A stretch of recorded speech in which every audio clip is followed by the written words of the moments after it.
नमस्कार, मेरा नाम है ज्योति तनेजा भसीन और आज की इस वीडियो की शुरुआत मैं इस तस्वीर के साथ करने जा रही हूँ। तस्वीर में विजेंद्र गुप्ता आपको दिखाई दे रहे हैं। दिल्ली विधानसभा के अध्यक्ष बने हैं नए और नीचे लिखा है लोकतंत्र का हत्यारा। ऊपर जरा गौर से देखिए, जनता की आवाज विपक्ष और पत्रकार ना उठा सके, इसीलिए दिल्ली में अघोषित आपातकाल लगा दिया गया है। ये आम आदमी पार्टी के सोशल मीडिया अकाउंट से पोस्ट किया गया है। आम आदमी पार्टी लगातार ये आरोप लगा रही है कि दिल्ली में तानाशाही आ गई है, दिल्ली अब तानाशाही से चलेगी। आखिर ये आरोप क्यों लगाए? बहुत ही गंभीर आरोप है जो आम आदमी पार्टी ने लगाया है।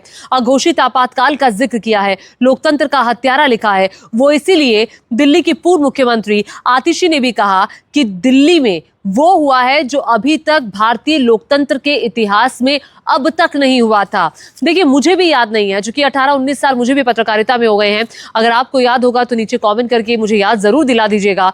दरअसल हुआ क्या, ये पूरा ड्रामा जो दिल्ली में हुआ उसके कोर में क्या था। आपको याद होगा कि दिल्ली विधानसभा में जब LG lieutenant governor VK Saxena का अभिभाषण चल रहा था अभी हाल ही में, तब आम आदमी पार्टी के विधायक हंगामा कर रहे थे।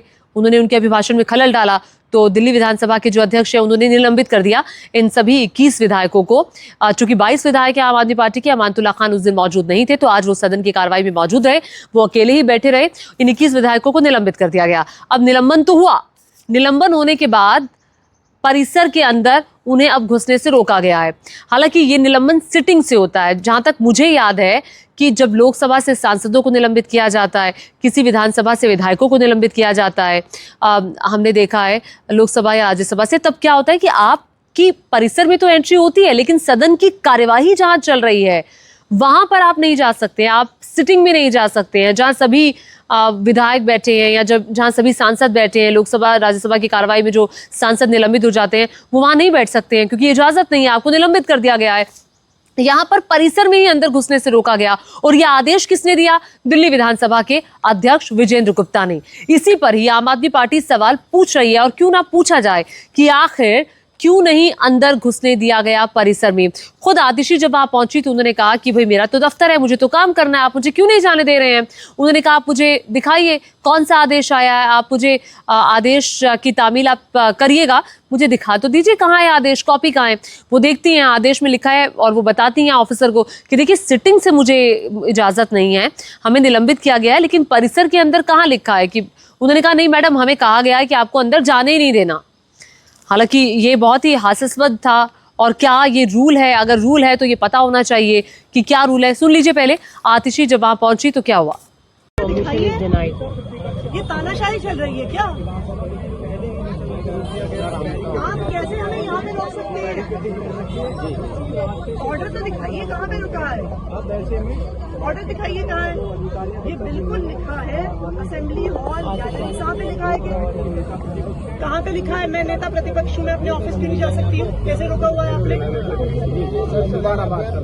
तो बुलाइए ना, ऑर्डर दिखाइए। आप बिना ऑर्डर के कैसे रोक सकते हैं हमें अंदर जाने से? बताइए, बुलाइए अपने, कौन है आपके सीनियर ऑफिसर, कहाँ पर है? आप ऑर्डर दिखाइए।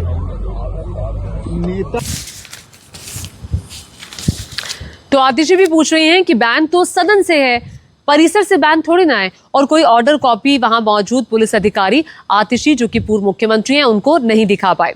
अब देखिए, विजेंद्र गुप्ता साहब की तरफ से भी एक वक्तव्य आया जिसमें कहा गया कि दिल्ली विधानसभा अध्यक्ष ने कहा कि उपराज्यपाल के अभिभाषण में खलल डालना बड़े स्तर की अवहेलना है और मर्यादा को तार तार करने जैसा था। सामान्य प्रक्रिया है, इसीलिए सदन से बाहर रहना होगा।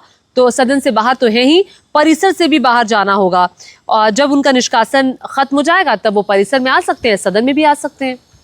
तो ये सवाल पूछा जा रहा है, मुझे भी याद नहीं है और मैंने कई पत्रकारों से बातचीत भी की और उन्होंने भी कहा कि ये उनको भी याद नहीं है कि कब आखिर परिसर में अंदर घुसने से किसी भी विधानसभा के अध्यक्ष ने या किसी भी लोकसभा के अध्यक्ष ने या राज्यसभा के सभापति ने रोका।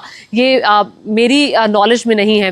लेकिन बड़ा सवाल तो खड़ा होता है कि देखिए दिल्ली ऐसे में कैसे चलेगी। सवाल ये उठना लाजमी है, दिल्ली कैसे चलेगी। दिल्ली में जब इतनी कटुता शुरुआत में ही है, एक कटुता हमने 10 साल में लगातार देखी थी, कैसे एलजी के साथ जो दिल्ली के मुख्यमंत्री हैं उनका एक द्वंद्व चला आ रहा था और दिल्ली की जनता उसमें पिस रही थी। भाई दिल्ली की जनता ने आम आदमी पार्टी को इसीलिए बाहर किया है कि वो कुछ कर नहीं पाए।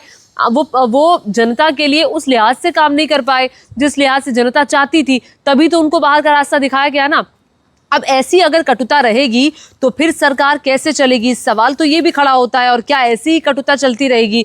और बड़ा सवाल ये भी खड़ा होता है कि अब आम आदमी पार्टी का अगला एक्शन क्या होगा? अब आम आदमी पार्टी क्या करेगी जब परिसर में घुसने से रोक दिया गया है? हंगामा भी लगातार 21 विधायक बैठकर बैरिकेड के बाहर करते रहे। जरा ये भी देख लीजिए।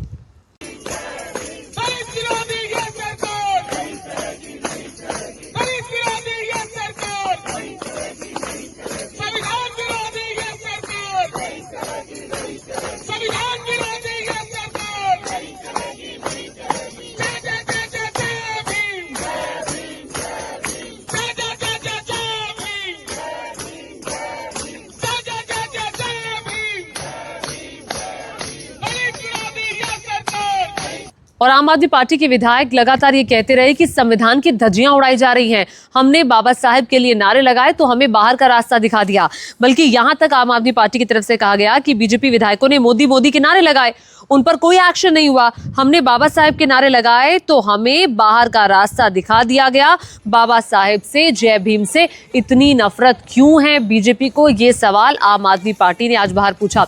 हालांकि बीजेपी के भी कई विधायकों का वक्तव्य मैंने सुना जिसमें उनसे पूछा गया कि क्या परिसर में अंदर जाने से रोकना गलत नहीं है? तो उन्होंने कहा कि उनके काम ही ऐसे हैं, आम आदमी पार्टी के विधायकों के परिसर में तो आने से इसलिए रोका गया ना कि उनके काम ही ऐसे हैं, वो काम ही नहीं करने देना चाहते। आपको बता दूं कि जब बाहर हंगामा चल रहा था तो सदन के अंदर, दिल्ली विधानसभा के सदन में कैग की रिपोर्ट को लेकर, सीएजी की रिपोर्ट को लेकर चर्चा चल रही थी और जो अनियमितताएं पाई गई अरविंद केजरीवाल के कार्यकाल में उसको लेकर चल रही थी। शराब घोटाले का जिक्र वहां पर हुआ कि शराब घोटाले में कितनी बड़ी अनियमितता हुई। सीसीटीवी कैमरों का जिक्र हुआ कि सीसीटीवी कैमरे जो दिल्ली में अलग अलग जगहों पर लगाए गए उसमें एक बहुत बड़ी धांधली हुई है। तो खैर, हम तो चाहते हैं कि दिल्ली वालों के लिए काम हो और दिल्ली में कोई भी सरकार आए वो दिल्ली वालों के सुविधा के लिए, दिल्ली वालों के अच्छे के लिए काम करे। लेकिन अगर इतनी कटुता रहेगी तो फिर कैसे चलेगा? और क्या वाकई में भारतीय लोकतंत्र के इतिहास में जो आज हुआ वो इससे पहले कभी नहीं हुआ था? आपको अगर कोई ऐसा वाकया याद है तो नीचे कमेंट करके मुझे जरूर याद दिलाइएगा। अभी के लिए इतना ही। ज्योति को सब्सक्राइब करना मत भूलिएगा। नमस्कार।